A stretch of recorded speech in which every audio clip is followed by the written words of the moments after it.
I'm Jen from Firespiral Slings, and I read a comment recently from someone who is struggling to get the height of their baby right when they're wrapping them in the front wrap cross carry. As their child's getting older and taller, they're ending up pretty much face to face and it's a bit cumbersome.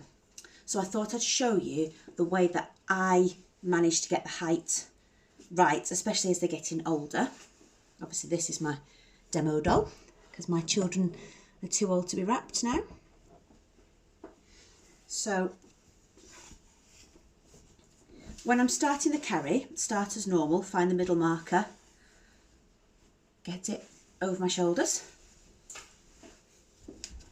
and then before I pick my baby up, what I do is gather this middle pass together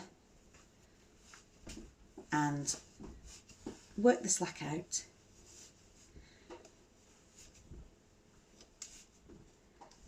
And get it so that it is bunched and it is tight so that I can only just fit a little pair of legs through, but there's no slack, and it is at the right height for my baby's bottom to sit. So if it's up here and my child is tall, they're going to be way up there. If I know how high I want my baby to be, say here, I know that this pass needs to be tight there. When I was carrying a 2-year-old who still wanted to be front carried, I would have had to have this pass pretty low down. So now I know where my baby's bottom's going to be sat, and this is tight enough to stay in place. And then I can feed my baby's legs through and sit them on this pass.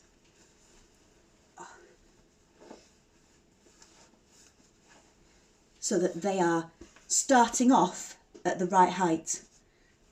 There we go. And then I'll go on to pull this bunch pass up. There we are. So that's the first part. I know now that I've got my baby in the right position. Now the other issue is as I'm wrapping. The idea is that this pass should be so tight and secure that it is pulling the baby's weight through my torso and spreading it across the whole of my body. We don't want to then start to over tighten these shoulder passes to the point where we're lifting them up, lifting baby up and carrying their weight through this pass. Because firstly, that's already lifted my baby up into my chin, as you can see, was sat down here, and now they're going to be up here.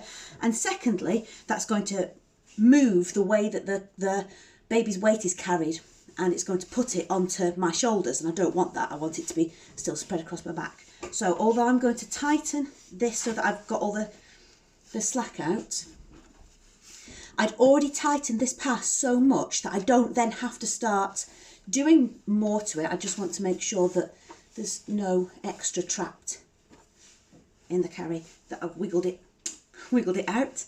There we are. And then can you see that? As I'm putting this underneath baby, I want to make sure I'm not lifting baby up. You need to stay down there. Because these are just sitting underneath the baby's bum. They're not supposed to be carrying their weight. Their weight is still going through. There we go. So that's our way of making sure that our baby is in the right height, and obviously you just adjust based on the length of your child, and that should be a nice, secure and comfortable carry. It wasn't just a doll.